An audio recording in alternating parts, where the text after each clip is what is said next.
lector se pregunta, ¿por qué ante las malas noticias sobre lo que ocurre en el país, muchas personas reaccionan irracionalmente y en vez de buscar formas de remediar y subsanar y de apoyar medidas para mejorar, suelen hacer lo contrario y se convierten en voceros del esto no tiene remedio, qué se podía esperar, apague y vámonos? ¿Se debe esto a ausencia de tarjetas amarillas que recuerden el fair play y cuya acumulación pueda llevar a una roja? ¿Le faltan reglas de juego a este partido? ¿Cómo juega en esto la ineficacia pública? Buenas tardes, Álvaro Cedeño y Álvaro Cedeño les saludan en este episodio número 210 de Diálogos con Álvaro Cedeño. Esta es una conversación intergeneracional enfocada en el cultivo del talento, principalmente del espíritu emprendedor eficaz. Hoy para conversar sobre el artículo publicado esta semana en la página web alvarocedeno.com titulado Dispararse en el pie. Papá, ¿qué tal estuvo tu primera semana de abril? Muy Segunda, bien. segunda, eh, segunda. eh, primera. Ah, primera, ¿verdad? Sí, Sí, sí, primera. Ujú. sí. Sí, muy bien. Abril siempre es un mes muy bonito. Ujú. Yo no sé si esto se llama canícula, pero la temperatura que tenemos es muy elevada, propia de abril, temperatura elevada, pero tal vez no tan elevada, ¿verdad? Bueno, eh, Bueno, tembló entrémosle en Nueva al... York. No sé si sabes que tembló en Nueva York. No, Sí, sí, fundamentalmente, bueno, el epicentro fue en New Jersey y 5.4, wow. 5.4, es un gran temblor. Yo no quisiera estar en un temblor en Manhattan porque todos esos, bueno, la mayoría de los edificios fueron construidos sin ningún código de seguridad, ¿verdad? Ujú. Ujú. Ok, Sí, no, de acuerdo. Bien, entrémosle a este tema de dispararse en el pie. Me sí, parece que es una conversación que nos va a llevar a hablar sobre incentivos de alguna manera. ajá, bueno. Eh, yo siento que una serie de síntomas que hay en el comportamiento social actual, algunos todos apuntando a una pérdida de afecto con la democracia y con el sistema institucional y todo esto, pues yo creo que primero tenemos que indagar cuáles son las causas posibles y después empezar a pensar en posibles soluciones, siempre teniendo en cuenta que de lo que se trata es de problemas complejos, que no vamos a poder resolverlos eh, con las metodologías acostumbradas para resolver problemas. Las metodologías acostumbradas para resolver problemas sirven para problemas difíciles,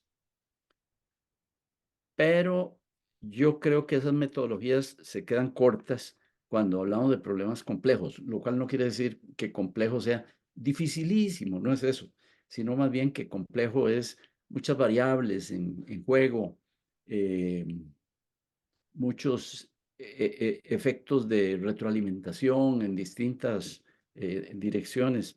Yo le explicaba un día de estos a alguien que a mí me encanta el ejemplo de un picaporte. Un picaporte es sumamente útil, ¿verdad? Bueno, y cuando se descompone un picaporte, hay muy pocas variables. Usted nada más inspecciona dos o tres cosas: el recibidor, el émbolo, los tornillos del picaporte, el alineamiento de la puerta, la distancia del marco, que si la temperatura varía, las puertas se hacen más anchas o más pequeñas o más anchas, etcétera. Pero el picaporte es maravilloso. Ojalá siempre que nos llamaran para resolver un problema de un picaporte.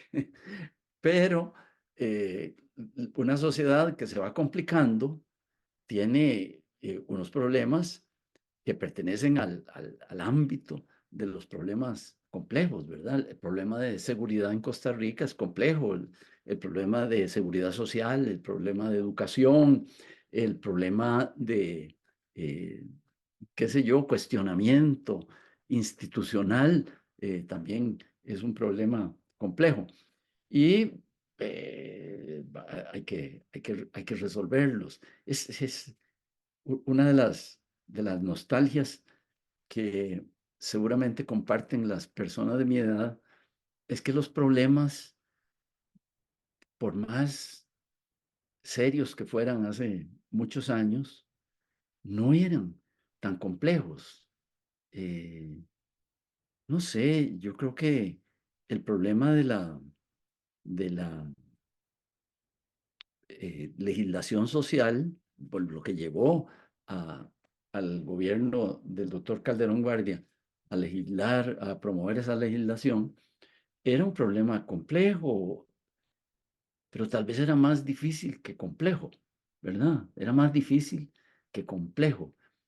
Ahí yo creo que la parte más complicada era los terratenientes, propietarios de agricultura extensiva, que era café y caña, y convencer a estos de que valía la pena establecer un seguro social, ¿verdad? Los mismos sucesos políticos del 48 eran muy dolorosos, pero no eran tan complejos. Eh,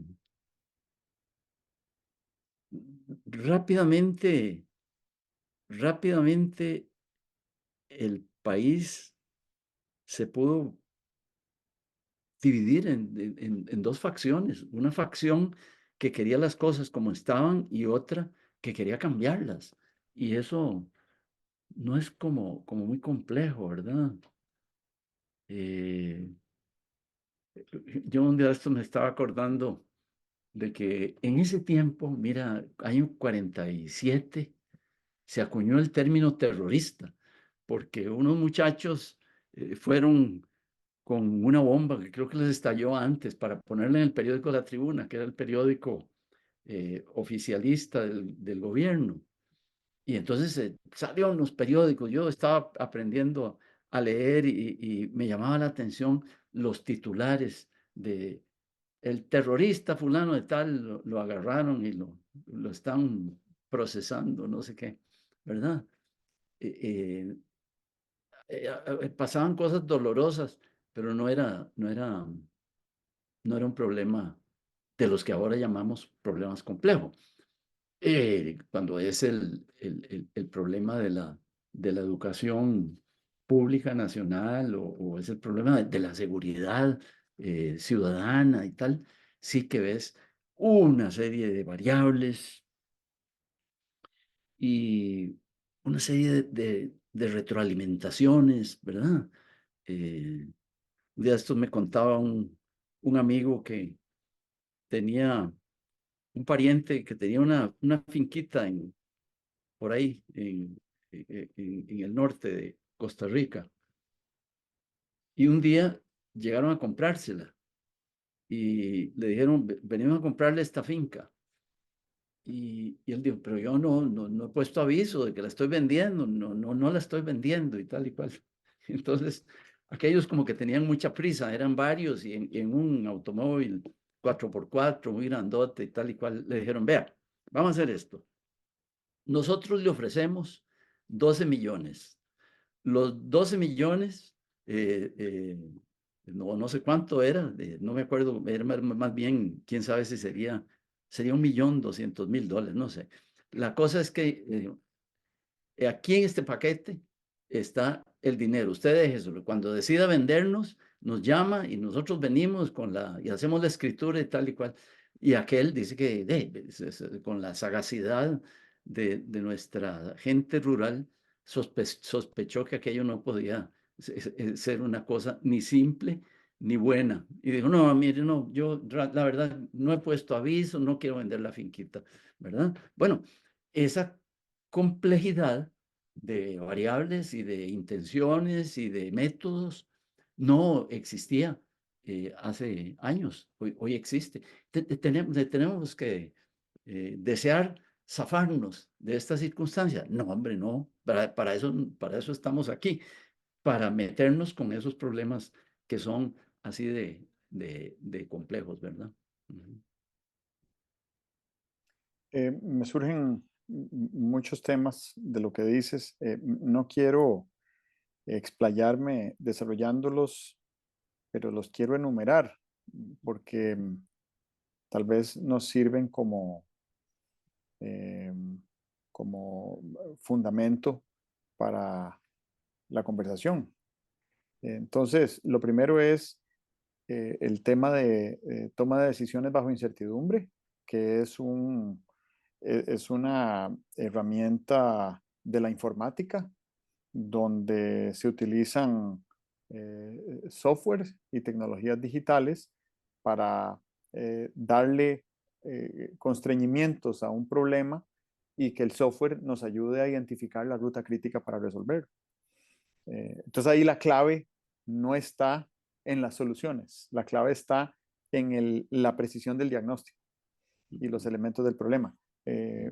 Lo segundo es el potencial que la inteligencia artificial nos ofrece para la simulación de escenarios. Creo que esto lo hemos estado conversando en las últimas semanas. Un elemento que quiero agregar a todo este ecosistema muy fértil que hemos estado elaborando en torno a la era del talento, a la que hemos entrado de manera intempestiva ante el surgimiento de la inteligencia artificial, es el tema de la inteligencia colectiva.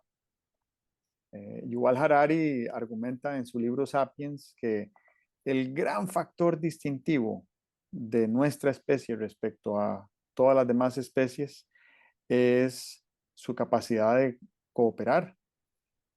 Y pues obviamente que las hormigas tienen y las abejas tienen una gran capacidad de cooperar, pero el, el potencial de impacto y el crecimiento exponencial de ese impacto que tenemos los seres humanos es muy superior al de cualquier otra especie, ¿verdad? Entonces, si pensamos en en inteligencia colectiva y además pensamos en inteligencia colectiva asistida por las herramientas modernas de inteligencia artificial, entonces nos da un compuesto de altísima potencia, ¿verdad? Inteligencia colectiva asistida.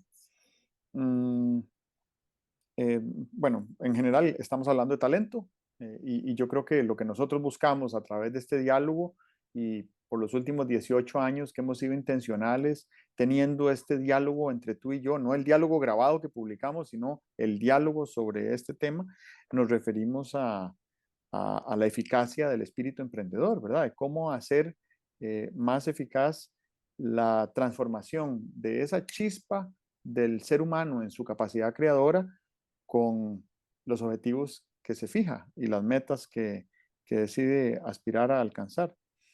Lo siguiente es el tema de los sistemas, ¿verdad? Yo creo que nuestro quehacer humano es tan fuerte y robusto como el más débil de nuestros sistemas. Entonces es importantísimo trabajar en el robustecimiento de sistemas.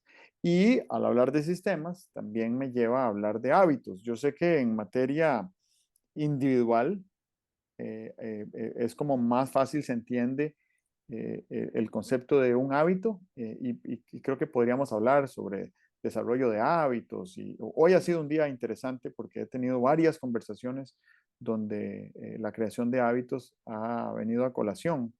Y siempre digo que eh, yo crecí en un hogar donde no se le daba prioridad a la disciplina, por lo menos no en mi crianza, pero que cuando cumplí 18 años se me dio la fuente de la eterna juventud en la forma del libro de los 7 hábitos de la gente altamente eficaz. Y a partir de ese libro y del séptimo hábito, que es eh, afilar la sierra, he ido construyendo hábitos que a título individual me han ayudado a, a ser más eficaz. Eh, Pero, ¿cuál es el equivalente a hábitos en materia colectiva, verdad? Y en materia mucho más amplio que lo simplemente vecinal o comunitario o familiar. ¿Cuáles son los hábitos de una nación? Y ahí tenemos que hablar de eh, respeto a las reglas, tenemos que hablar de cultura, de idiosincrasia, de entorno natural, etcétera. Y por último, a manera de introducción, ese tema tan lindo que hemos estado explorando los últimos 2 años del juego infinito. eh, ¿Verdad? Cuál es la longitud de nuestra visión y cuál es la máxima ambición que podemos adoptar a la hora de imaginar escenarios futuros? Entonces, dejo aquí esta introducción un poco suelta. No quise ir más a fondo en muchos de ellos, pero me gustaría retomarlos en su momento.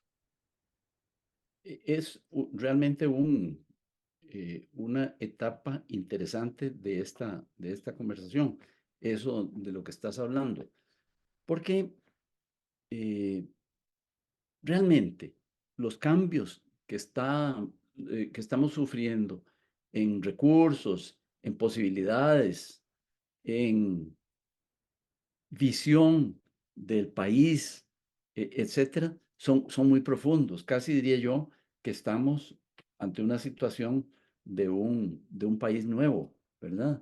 Y, y, y, y bueno, recuerdo cómo el país ha tenido que cambiar unas formas de, de comportamiento en distintos ámbitos. A mí me resulta muy ilustrativo cómo tuvimos que cambiar la manera de subirnos a los buses. Y es que hace muchos años el más fuerte se subía primero y empujaba y tal y cual, nadie hacía fila, lo que había era un molote y tal. Y un día, eh, yo no me acuerdo si todas las empresas o no sé quién dijeron, no, no, hay que hacer fila. Y apostábamos que eso de las filas no iba a durar. Y duró, porque es la forma como una comunidad muy numerosa, que no se conoce entre ellos, eh, con otra visión del tiempo, con otra visión de la urbanidad, con otra visión de los demás, resuelve el problema de cómo montarse a un bus, ¿verdad? No te imaginas en Suecia uno dando empujones para montarse a un bus. Bueno, aquí era así hace un tiempo y hoy en día somos como suecos, nos montamos con todo cuidado. Eh, Recuerdo también lo que era un vuelo a Miami en LAXA, ¿verdad? LAXA y Pan American eran las dos empresas que volaban a Miami. Y creo que por nacionalismo preferíamos LAXA. eh, Decían que en LAXA eran más laxos para servirte tragos que en Pan American, ¿verdad? Entonces era más popular el vuelo de LAXA. Y el vuelo de LAXA se parecía mucho a, al tren que iba a Punta Arenas, donde la gente se montaba a las 3 de la tarde para ir a pasar la noche de sábado y el domingo en Punta Arenas. Y ahí el tren de Punta Arenas era ahí los jóvenes iban en los balcones, corriendo peligro, hubo accidentes y todo eso, ¿verdad? Porque no había un comportamiento adecuado para andar en tren. Hoy en día los trenes, estos urbanos nuestros, ni siquiera tienen balcones, ¿verdad? Son trenes, carros cerrados. Pero en aquel tiempo, y es que había un panorama precioso si ibas en el balcón ahí agarradillo y viendo el paisaje que te pasaba a metros de distancia, ¿verdad? Bueno, hoy en día no veríamos un tren como ese, ni veríamos un avión del AXA convertido en la parte de atrás en un bar, ¿verdad? Donde había barra libre realmente, ¿verdad? Y eso lleva a entender que, por ejemplo, los métodos de participación ciudadana han cambiado. Hace muchos años que no tenemos plazas públicas.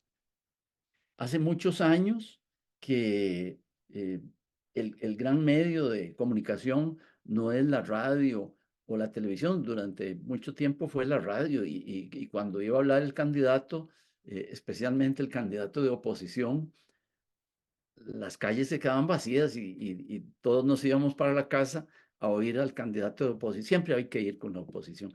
Íbamos a la casa a oír al candidato de oposición y después a salir y a comentarlo en la esquina. Hoy día no hay esquinas, en mi barrio no hay esquinas. Yo voy a la esquina y parezco que estoy vigilando, ¿verdad?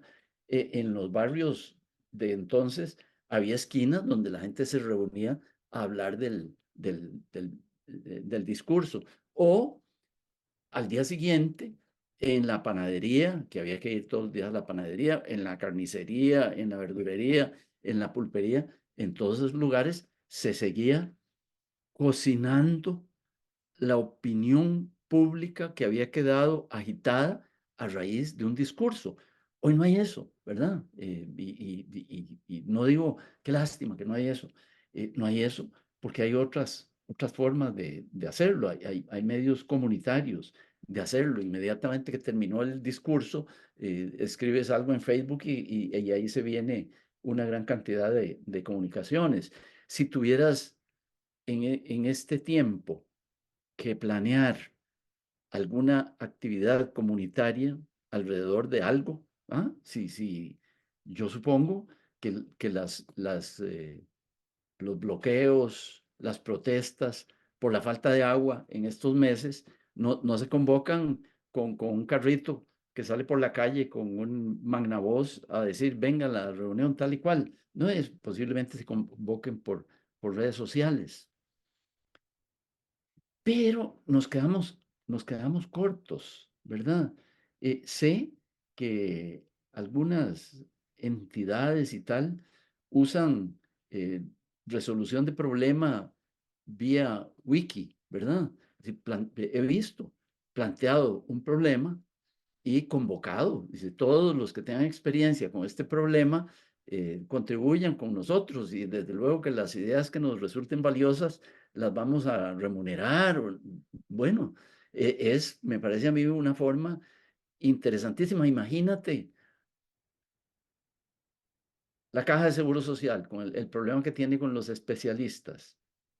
¿Qué tal si sale por el mundo a preguntar si hay soluciones análogas que pudieran ser, a problemas análogos que pudieran ser útiles para la caja?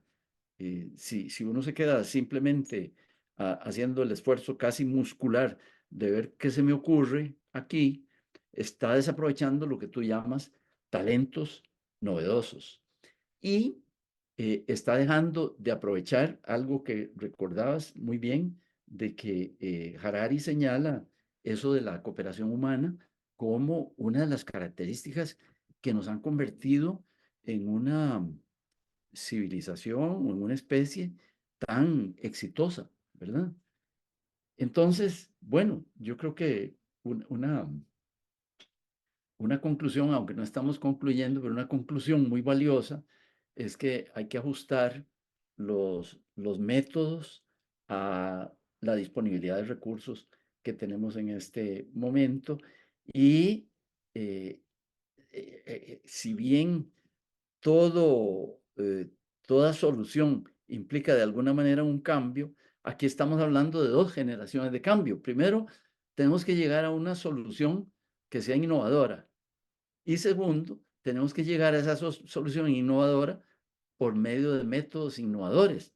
Me pregunto si esa doble innovación requerida no será uno de los obstáculos que hay para la participación ciudadana en la solución de problemas o para el arribo a solución de problemas. Estás dando una pista muy interesante sobre una solución al problema de la postverdad. Em,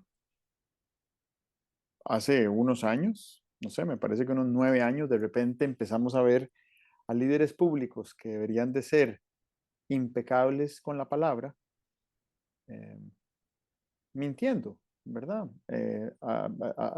Haciendo aseveraciones inexactas, buscando manipular a través de datos que no son fácticos ni que son basados en evidencias.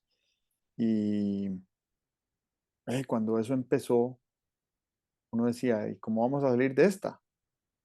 ¿Verdad? Porque de pronto nosotros aquí en Costa Rica empezamos a vivir esto de manera mucho más tangible en los últimos 2 años, con esta administración que no es particularmente rigurosa con la veracidad de sus afirmaciones oficiales, lo cual para un exfuncionario público y exmiembro del servicio exterior como yo, eso es impensable, ¿verdad? Que uno vaya a hacer una aseveración haciendo uso oficial de la palabra que no sea verificada o verificable, por lo menos. Ujú. Em, y me parece que esta ola de posverdad que ha contagiado al planeta empieza a, a carcomer al Estado y nos lleva a una conversación sobre el post-Estado, ¿verdad? Eh, eh, o, o, o el Estado falso.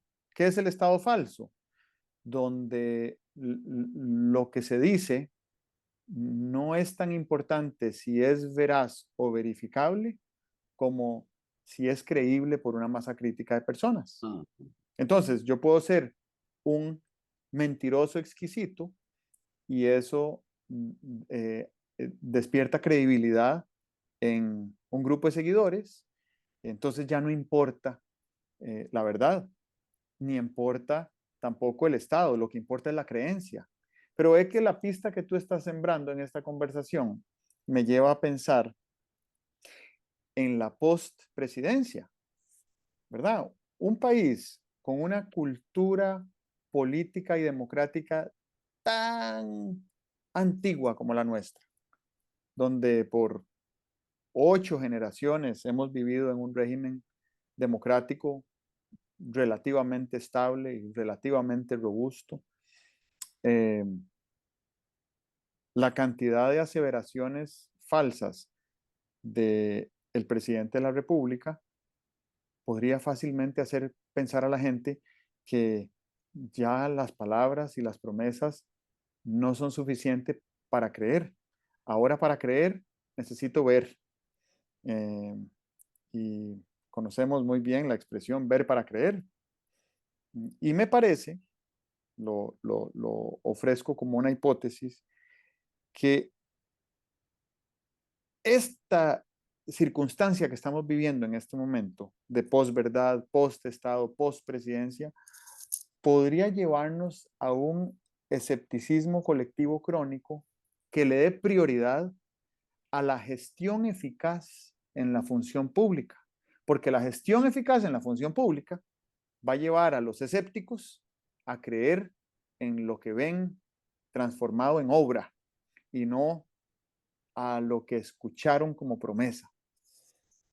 Y entonces me pregunto además si en vez de tener que diseñar entre varios una solución innovadora, más bien lo que podría emerger de esto es una solución orgánica que nadie controla y nadie lidera, sino que naturalmente va floreciendo a partir de esto que denomino escepticismo colectivo crónico.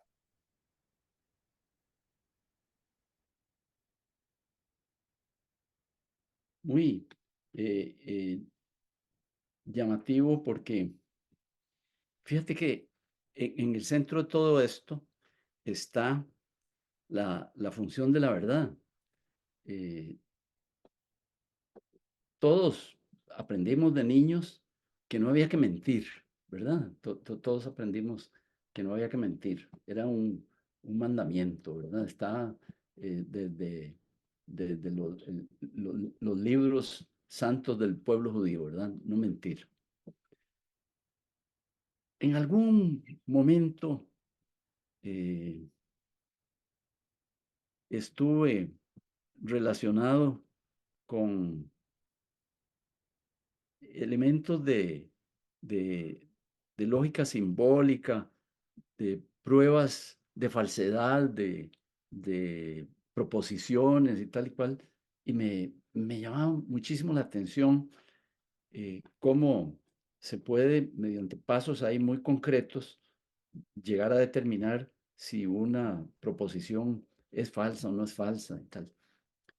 Pero todavía ahí no me había llegado la intuición de por qué es tan importante decir la verdad o por qué el trasiego con lo falso es tan perjudicial socialmente. Y me lo explico desde un punto de vista económico.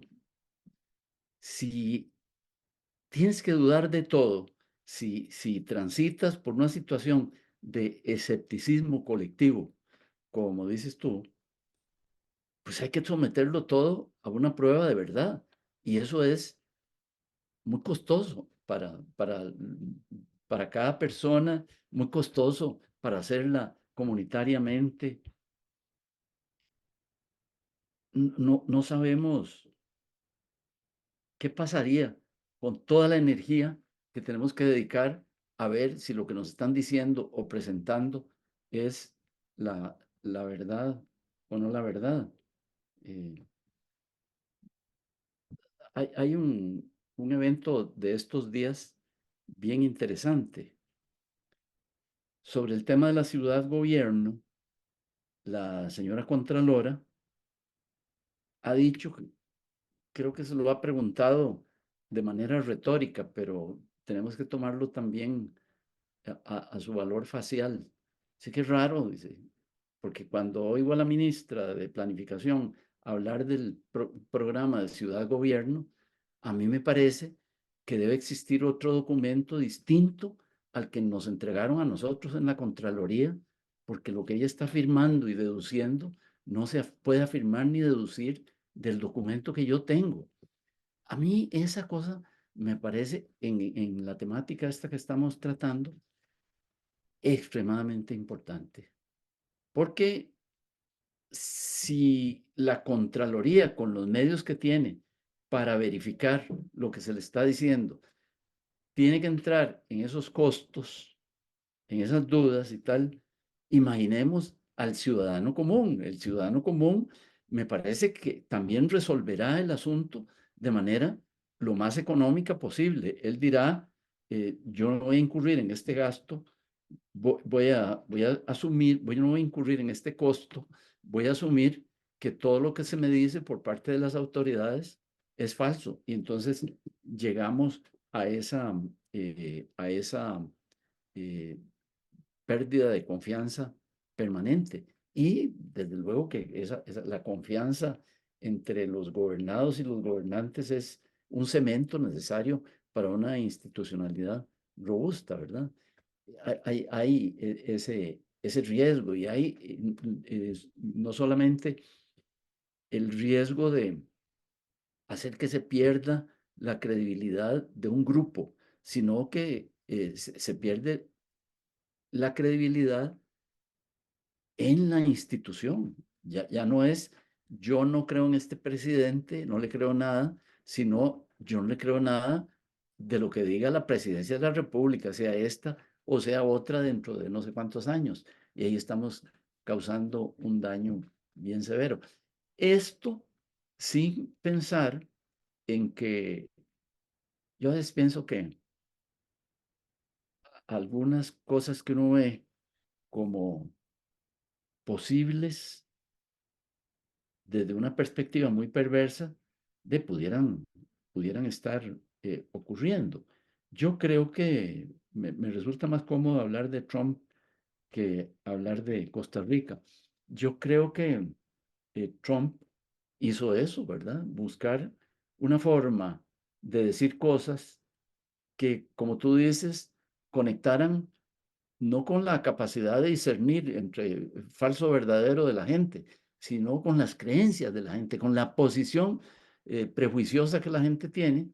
Y eso es, me parece que el circuito elemental del populismo, con todos los daños que eso puede tener para los que no somos populistas y para los que no estamos en el grupo de los populistas, ¿verdad? Em, recuerdo mis primeros pasos en la función pública como jefe del despacho de un ministerio. Y ahora hace un rato que hablaba de la cultura democrática que tiene nuestro país. eh, Había mucha oralidad en la transmisión de buenas prácticas. Y recuerdo que el ministro que era mi jefe se inspiraba mucho en buenas prácticas de presidentes de otra era.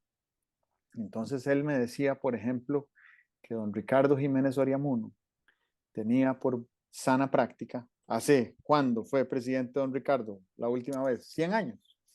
1910, Y entonces no, después fue presidente, pero en 1910 era presidente. Ujú.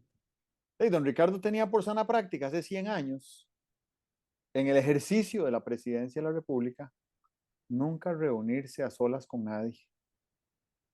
Y entonces, pues cuando tú estás en la función pública y siempre traes a alguien de tu equipo de confianza a las reuniones, reduces a un mínimo la probabilidad de que te ofrezcan un soborno.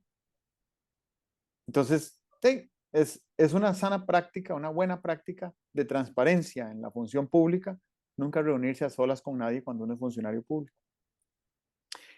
Pero también recuerdo de eso, digo, y además recuerdo en esos primeros pasos en ese cargo público, la recomendación, que creo que ni siquiera fue el ministro el que me la hizo, sino que se la hicieron al ministro y yo registré la recomendación de que en la función pública uno tiene que tener sentados a la mesa, a la mano izquierda al director jurídico y a la mano derecha al auditor interno, porque ambos fungen como verificadores del principio de legalidad en la gestión. Nadie nace aprendido, no es requisito para ser jerarca en Ujú. un gobierno de la República tener experiencia previa. Pues entonces nadie sería funcionario público, nadie sería jerarca, ¿verdad?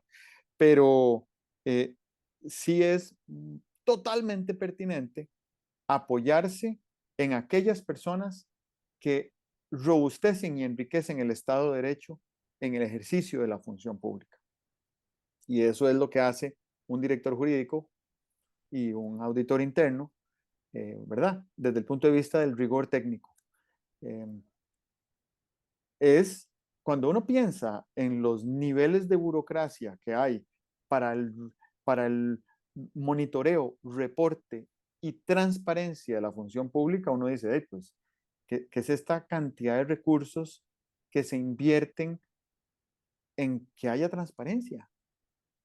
Y se da cuenta uno que eh, ese rigor técnico es el que garantiza gobierno tras gobierno, década tras década y generación tras generación, de que quienes vienen a ocupar temporalmente el cargo de gobierno y los puestos de jerarquía, eh, lo hacen sobre un Estado robusto y funcional y lo entregan como un Estado idealmente más robusto y más funcional. Eh, Entonces, claro que la posición de Contralora de la República en el contexto actual debe ser como de estupor por la falta de rigor técnico, ¿verdad? Que es en parte de lo que adolece esta administración por, por acción o por omisión. Eso no me corresponde juzgarlo. Lo único que estoy señalando es la falta de rigor técnico. Y eso lo digo con total aspiración de hacerlo de manera objetiva. Eh, pero más allá de eso, creo que el tema que estábamos discutiendo de la verificación de la verdad, ¿verdad? La, la verificabilidad de lo que se manifiesta, hoy en día eso se puede descentralizar y se puede, ya no se necesitan medios de prensa independientes eh, y además reconocidos, que además tienen el conflicto de interés que su modelo de negocio consiste en tener más seguidores de las noticias que comparten. Entonces, tal vez ahí caemos en el vicio de lo que hablábamos en la introducción de esta conversación, de que, ¿por qué será que somos tan dados a decir, hey, pues esto se fue para el carajo? Eh, y en parte tal vez tiene que ver con la forma como se está comunicando por medio de esos medios de prensa, algunos de ellos que son negocios muy lucrativos o solían serlo. Eh, y cuando digo que esto se puede descentralizar, estamos hablando de algo que colectivamente podríamos cubrir entre todos, ¿verdad? Si de repente apareciera un vecino publicando en redes sociales un video corto de 20 segundos mostrando el inicio de obras para la construcción de un puente que estaba pendiente, eso se divulga muy rápidamente entre su comunidad y más allá, y empieza a permitirnos tener acceso a algo mucho más veraz que simplemente la palabra y la promesa, que es ver para creer, ¿verdad? Y veo la obra donde va construyéndose el puente. Estamos claros que con inteligencia artificial también se puede fingir hasta la realidad en un video, pero es mucho más difícil, ¿verdad? Todavía estamos un poquito lejos como para decir, aquí el nivel de perversidad y maquiavelismo nos está llevando a crear videos que parecen caseros de gente local Mm. y que son falsos. Entonces, yo creo que podríamos descentralizar y de verdad decir, cuando alguno pretenda tu gloria manchar, verás a tu pueblo valiente y viril, la tosca herramienta en arma trocar y que esa arma sea su celular, ¿verdad? La primavera árabe se gestó por medio de la telefonía inteligente. Eh, Mm. no vamos a discutir en este momento si la primavera árabe fue positiva o fue negativa, pero fue un movimiento muy claro del poder que tiene la ciudadanía cuando se organiza en compartir información que es, eh, bueno, que viene a ser más veraz que lo que divulga la jerarquía, ¿verdad? O el status quo o el gobierno en general. Eso, yo siento que con esto le doy fin a mi intervención de hoy. Ok, muy bien.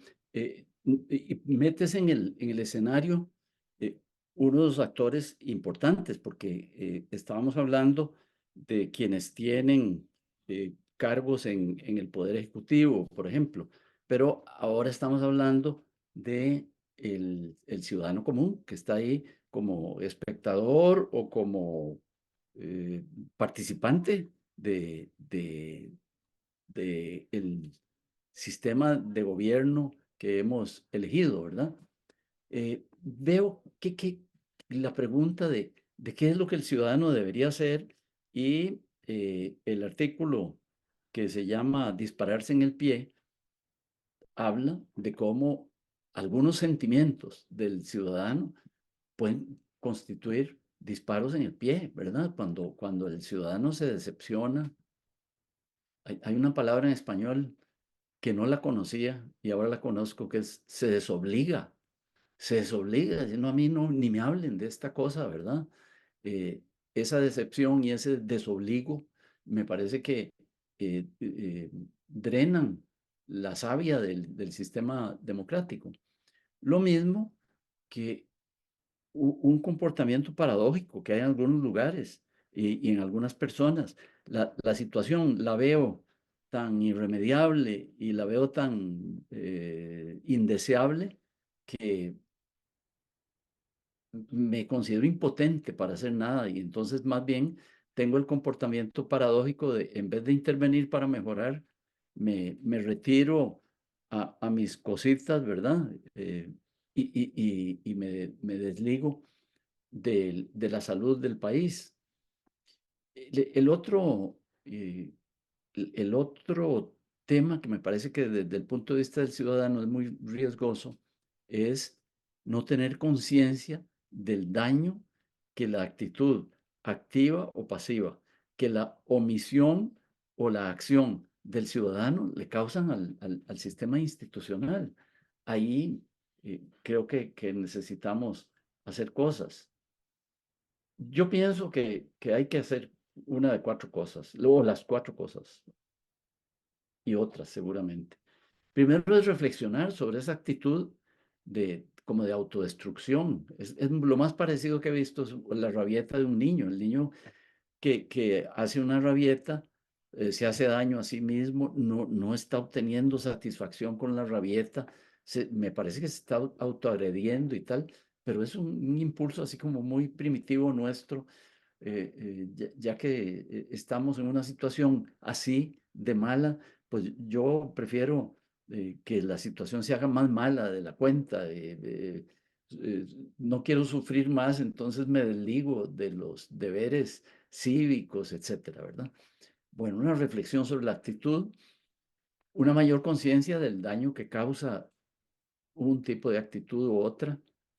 Creo yo que institucionalmente hay que mejorar las reglas de juego. Yo siento que a la democracia le falta algo que conecte al ciudadano con el sistema democrático tan profundamente como lo conecta en el acto electoral, pero que lo conecte también en el acto de seguimiento, en el acto de lo que sigue después de la toma de posesión en mayo, cómo yo como ciudadano puedo mostrar que soy un buen ciudadano. Yo el día de las elecciones puedo mostrar que soy un buen ciudadano saliendo a votar y habiendo pensado en mi voto y tal y cual. Pero después de las elecciones, ¿cuál es mi silabario? ¿Qué es lo que tengo que hacer? No está muy claro qué es lo que tengo que hacer.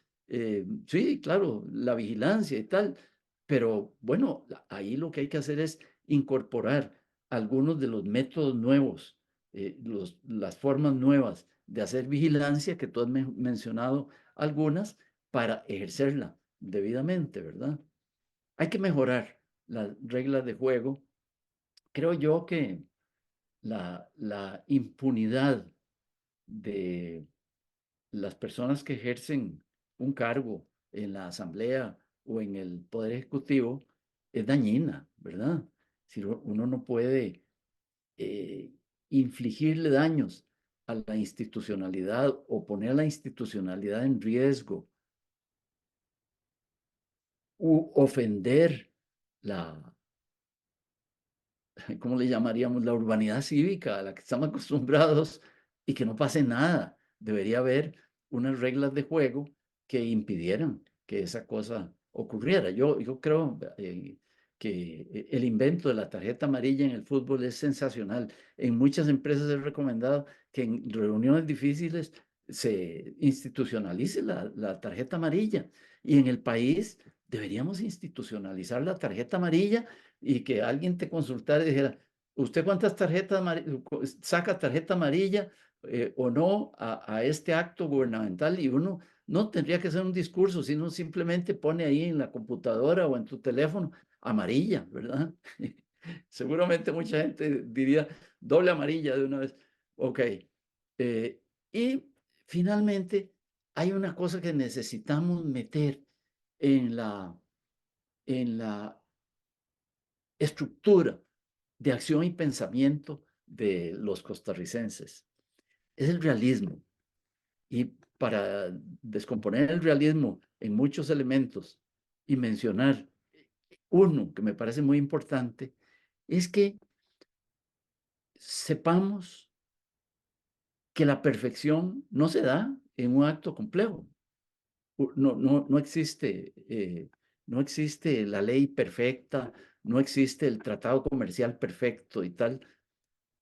A lo que debemos aspirar es a tratados comerciales, leyes, decretos, acciones gubernamentales que sean suficientemente buenas y decentes, ¿verdad? Con esas 4 cositas de tarea para el robustecimiento del espíritu cívico del costarricense, yo creo que si las practicamos y las aprendemos y las ponemos en funcionamiento, mejoraríamos mucho, no este año ni los próximos 2 años, sino como decías tú, el juego es infinito, ¿verdad? Y lo que queremos es un país vibrante dentro de 20 años, como era vibrante hace 50 años, ¿verdad?